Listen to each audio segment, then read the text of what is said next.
The icy rain fell mercilessly upon the muddy road that cut through the Thornwood territories, each drop like a divine verdict upon the head of the woman who had just been cast out with nothing but her own shadow. The old iron gate of the Winters estate closed behind Kira with a sharp, definitive screech, sealing not only her departure, but the last illusion that she still belonged to anyone. The words of scorn uttered by Lady Winters still burned in her memory more than the piercing cold. 20 years of wasted charity. Go, and do not dare return. Lord Winters had not even descended from the veranda, merely observing through the crimson curtain, his face as expressionless as marble. Kira carried a bundle of raw cloth containing 3 worn dresses, a mended shawl, and a small pouch of dried herbs, the only gift she'd received from old Marta, the village healer who'd died 3 winters ago. Her external flaws were visible to the cruel world. Extreme poverty evident in patched clothes, hands marked by labor, and a slight limp in her left leg from a poorly treated fever at age 8, when her adoptive family decided calling a healer would cost more than she was worth. But within her burned a power no one valued, an Omega's gift for healing, manifested in infinite patience, gathering herbs under the full moon, in precision dosing tinctures, in ancestral ability to understand afflictions before mouths uttered complaints. On that night of abandonment, Kira walked without direction along the road connecting Thornwood to neighboring territories. She had no destination, no plan. The only certainty that she needed distance from that house that had never been hers. The wind howled among ancient oaks. Darkness was absolute, broken only by lightning tearing through the sky. During one flash, Kira spotted something that shouldn't have been there. At the road's margin, almost blending with night and mud, lay a fallen man. A horse, a thoroughbred with black coat gleaming briefly under lightning, stood nearby, neighing nervously. The man's body remained motionless, one leg bent at a strange angle, arm extended as if he'd tried to cushion the fall. Fear fought against instinct. Kira hesitated, hand clutching her bundle until knuckles turned white. She could move on. Think only of herself. But something stronger, what Marta had called the healer's calling, pulled her back. Kneeling in cold mud, so she brought trembling fingers to the man's neck and found a weak but persistent pulse. His chest rose and fell with difficulty, each breath accompanied by a wet sound she recognized. Fluid in the lungs, onset of pneumonia. Without knowing who he was, Kira did what she'd always done when confronted with suffering.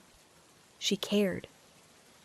With dried herbs from her pouch, she improvised a poultice of thyme and burdock, grinding leaves between roadside stones and mixing with rainwater to form thick paste. She opened his soaked coat and applied the poultice over his chest.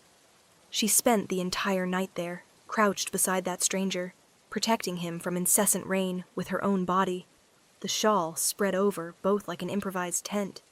She murmured low prayers, ancient songs Marta would hum while preparing medicines, his words in a forgotten tongue that pulsed with their own power. The man's fever was intense. His skin burned under Kira's fingers. She cooled his forehead repeatedly with rain-soaked rags. His scent, even through the rain and sickness, was overwhelming. Alpha. Powerful alpha. The kind that made Omegas instinctively bare their throats in submission.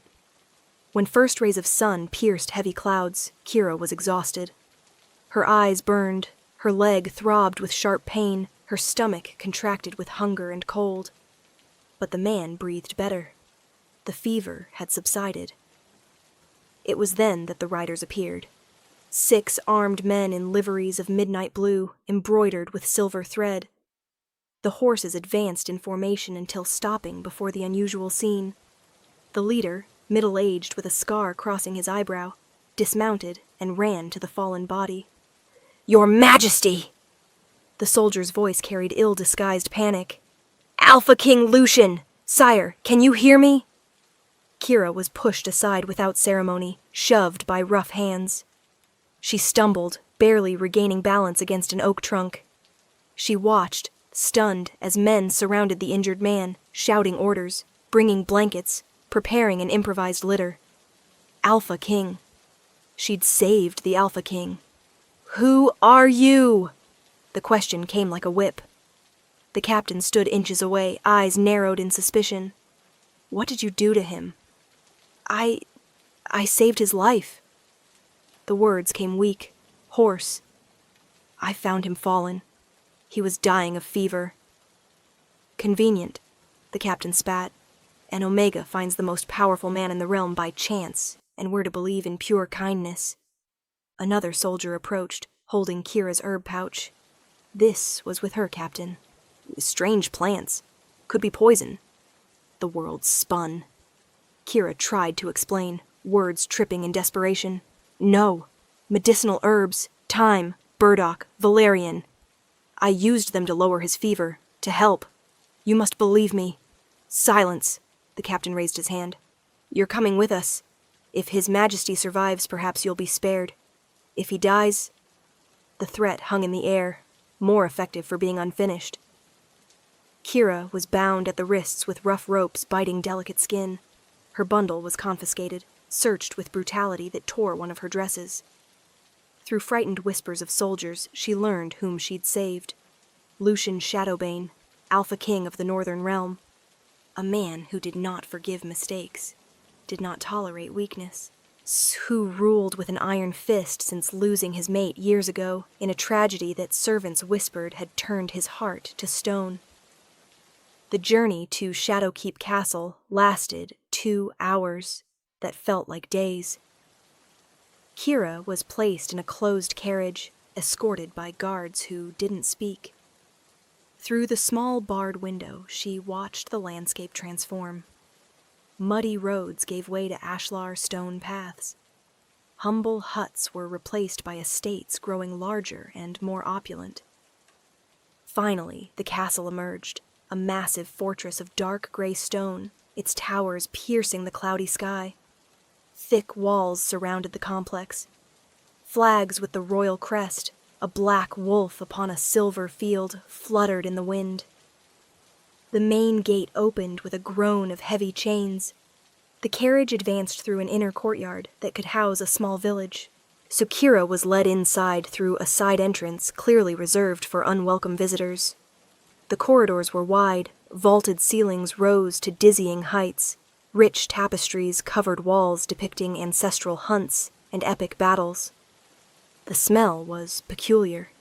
Beeswax candles and silver candelabras, polished wood furniture, slight touch of incense from the private chapel. She was taken to an austere room in the servants' wing, clearly an improvised cell. Narrow wooden bed, empty chest, window too high for escape. The door locked with a definitive click. There, Kira remained alone for hours that dragged like molten lead. Hunger gnawed her stomach. Cold in her bones didn't yield despite the lit fireplace. And fear was a living creature gnawing from within. The sun was setting when the door finally opened. A woman entered, middle-aged, dressed in the impeccable uniform of head housekeeper. Black dress reaching her ankles, starched white apron, gray hair in a tight bun. Her face was severe, marked by decades of disapproval. "Stand up," the order came dryly. "Alpha King Lucian has awakened and demands your presence." Kira's heart raced. She forced trembling legs to obey, straightening from the bed. The housekeeper examined her head to toe, wrinkling her nose at the mud-stained skirt, disheveled hair, general appearance of someone who'd survived shipwreck. "You are a walking disgrace," the judgment came with cruel naturalness. "But orders are orders. Come." Kira followed through different corridors, these clearly intended for primary residence. Persian rugs covered marble floors. Oil portraits of severe ancestors watched from walls. They passed luxurious sitting rooms, as a library, whose shelves reached the ceiling, and finally ascended a wide staircase with hand-carved banister. The Alpha King's quarters were in the west wing, protected by guards at each corridor end. Heavy oak doors opened silently, revealing palatial dimensions. The bed dominated the room, a 4-poster structure with midnight blue velvet canopy, fine linen sheets, quilt embroidered with the royal crest in silver thread. But it was the man leaning against pillows who captured all of Kira's attention. Even weakened by illness and fall, his presence dominated like a scorching sun. His black hair fell messily over his forehead. His face possessed severe, almost cruel beauty. High cheekbones, square jaw, perfectly straight nose. But it was his eyes that stole breath. Storm gray, so pale they seemed capable of seeing through masks and lies. He wore a white linen shirt allowing glimpse of his muscular chest, where Kira's poultice was still applied, now covered by clean bandages. His alpha scent, pine and winter storms and raw power filled the room, making Kira's omega instincts scream to submit, to bare her throat, to show deference. "Approach!" The voice was deep, hoarse, but carried unshakable authority. Kira obeyed, each step torture because of her leg protesting accumulated effort. She stopped at respectful distance, keeping eyes downcast. "Look at me when I speak to you." The order came sharply. Kira raised her gaze, meeting those gray eyes that studied her with disconcerting intensity. The Alpha King remained silent for long seconds, and Kira felt naked under that scrutiny. "They say you saved me." There was no gratitude in the statement, only factual observation. "The healers confirm that without immediate treatment you applied, I would have died of pneumonia before my men found me." Kira didn't know how to respond. She nodded slightly, heart beating so hard she feared he might hear it. "Why?" The question came with minimal head tilt. "You didn't know me. You could have left me to die. Why risk your life on a storm night to save a stranger?" For the first time, Kira found her voice. Because it was the right thing to do. Someone needed help, and I could offer it. There is no more reason than that. Something indefinable passed through Lucian's eyes. Surprise, perhaps, or suspicion. He leaned deeper into pillows, as if brief dialogue had drained precious energy. "You have knowledge of healing. The physicians examined your poultice. They said the combination was ingenious. Where did you learn?" "From a village healer, sire.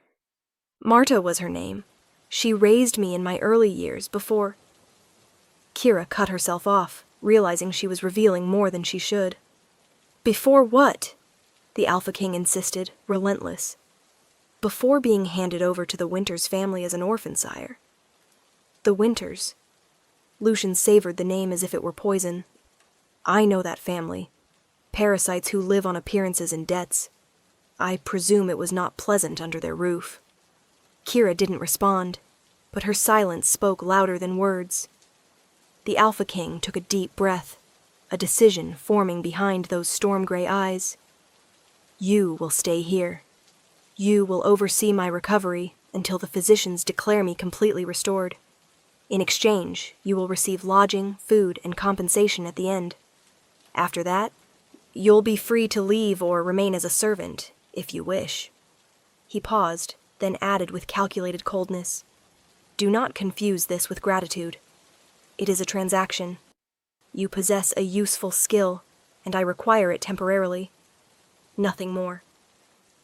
Kira understood perfectly. No kindness, no affection, only cold commercial exchange. She nodded, for what other choice did she have? "I understand, Your Majesty." "Good. Mrs. Thorne," Lucian called to the housekeeper. "Provide suitable accommodations for—" He hesitated, realizing he didn't know her name. "Kira, sire." "For Kira." He finished without changing intonation. "Ensure she has access to herbs necessary for treatments. Establish a care routine. I want daily reports on my progress." "Yes, Your Majesty." Kira was dismissed with a gesture and followed Mrs. Thorne back through corridors. This time she was taken to a small room considerably more comfortable than the previous cell. There was a bed with feather mattress, dresser with mirror, window overlooking inner gardens, even a small table with chair.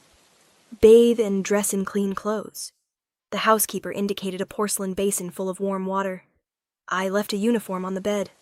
Tomorrow at 6 o'clock, report to the kitchen for breakfast, then go to His Majesty's quarters. Punctuality is essential. Understand? Yes, ma'am. One more thing. Mrs. Thorne stopped at the door, turning with severe expression. Do not delude yourself with foolish fantasies about winning the Alpha King's heart. He lost his fated mate. Women like you are invisible to men like him. Do your work, receive your pay, and leave when the time comes. The door closed, and Kira was alone again. But this time, for the first time in her life, she had a room temporarily hers, hot water to bathe, clean clothes, and promise of regular meals. It was more than she'd had in 20 years. That night, lying in the strangely comfortable bed, Kira looked through the window at stars finally appearing after the storm. She didn't know what the future held. She didn't dare hope, but she was alive. She had temporary purpose. And for now, that was enough. The following days established rigorous routine. Kira would wake before dawn, dress in the simple uniform provided, gray dress with white apron, and go to the kitchen for hot porridge and bread with butter. Other servants kept polite distance. Some cast curious glances, others showed clear suspicion of the newcomer. At exactly 6:15, she'd go to the Alpha King's quarters carrying a basket with fresh herbs, tinctures prepared the night before, clean bandages, and basic instruments of her craft. Lucian of Shadowbane proved to be a difficult patient. Impatient by nature, accustomed to controlling every aspect of his world, he hated the temporary weakness imposed by illness. He questioned every treatment, demanded detailed explanations for every herb, challenged diagnoses with arguments showing sharp intelligence. "This tea tastes like rotten mud," he complained one morning on the 5th day, pushing away the cup of echinacea and ginger. "Because it heals, not because it pleases the palate, Your Majesty," Kira responded with patience learned from years of difficult patience. "The inflammation in your lungs hasn't fully subsided. This tea helps expel phlegm and strengthens defenses." "You speak as if you studied at a university," Lucian observed, examining her with penetrating eyes. "But by your hands, I see your education came from raw labor." Kira didn't allow the sharp observation to wound her. She kept her voice balanced. "Knowledge can come from many sources, sire. Life teaches as much as books, when one is willing to learn." Something shifted imperceptibly in the Alpha King's expression. Not exactly softening, but perhaps interest. He took the rejected cup and drank the contents in one go, grimacing at bitterness. "Satisfied?" "Immensely, Your Majesty." A comfortable silence established itself, punctuated only by the crackling fireplace. Kira changed bandages on Lucian's chest with professional efficiency, her fingers working quickly but gently. His skin was still too warm, his heart still beat fast, but there was notable improvement. "You do not fear me." The observation came suddenly. "Why?" Kira stopped her work, considering the question with deserved seriousness. "Because I fear dishonesty more, sire. You may be cruel, they say, but you are not false. I prefer to face hard truth than live with sweet lie." Lucian remained silent for so long that Kira thought she'd overstepped. But then he spoke, voice lower, almost introspective. "My mate preferred sweet lies. I found out too late." Kira didn't press.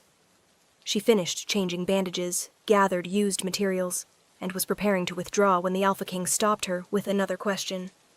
"Do you know children?" The question caught Kira off guard. "I cared for some in the village when they fell ill." "Why, so sire?" Lucian hesitated, the first time Kira had seen him show uncertainty. Then, with carefully neutral voice, he revealed, "I have a ward. Finn. He is 7 years old, and he is troubled." Not just physically, the physicians believe, but something deeper.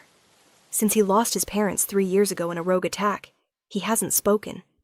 He rejects everyone who tries to approach. He spends days locked in his room, refusing food, fleeing human contact. And you wish for me to examine him? I wish for you to try what a dozen healers have failed to achieve, he admitted with reluctance bordering on desperation. The boy is my only living heir. If he continues to waste away... He didn't complete the sentence, but genuine concern was apparent. I will try, Your Majesty, but I promise no miracles. I ask not for miracles. I ask for competence, whilst you have shown you possess that. That afternoon, after completing daily care for the Alpha King, Kira was led by Mrs. Thorne to the East Wing, where the children's quarters were located. The corridor was quieter than the rest of the castle, an oppressive stillness that weighed like a funeral shroud. He stays there.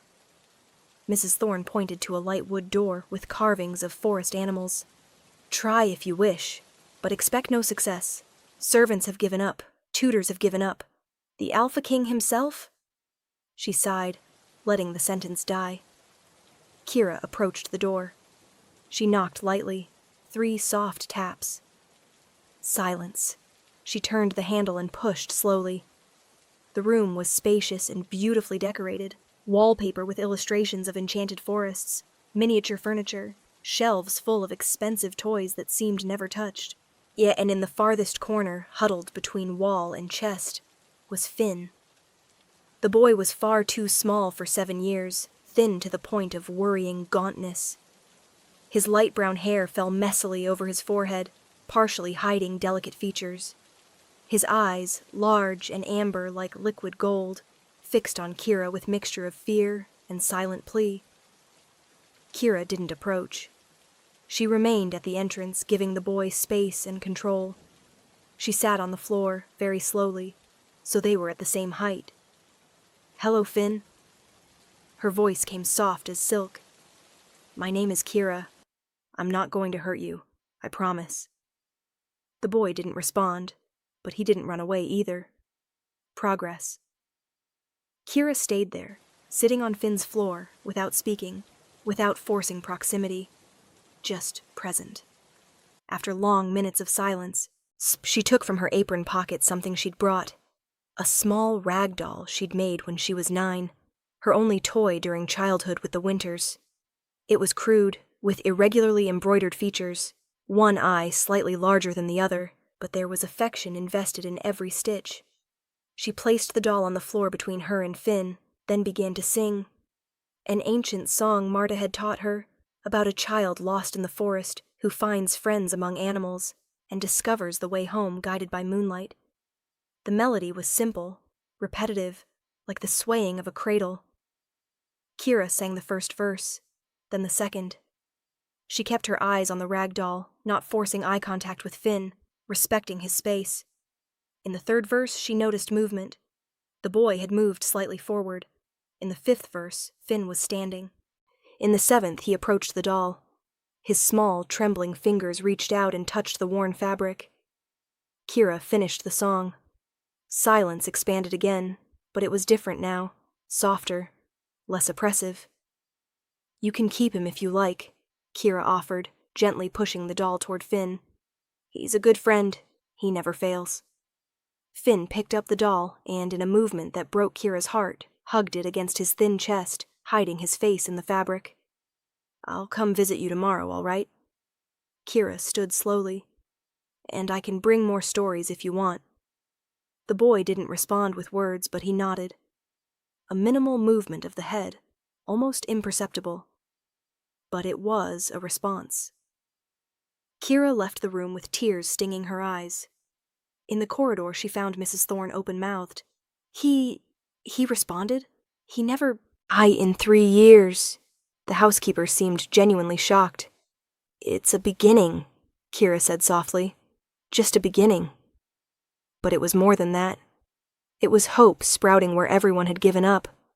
And when Kira went to the Alpha King's quarters at day's end for the nightly report, she found Lucian of Shadowbane standing for the first time, leaning against the window frame, looking out at gardens bathed in twilight.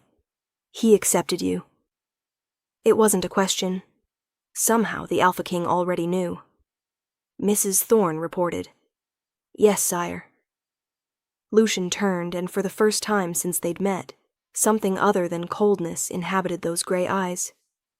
You have a gift, Kira, not just with herbs, but with broken people.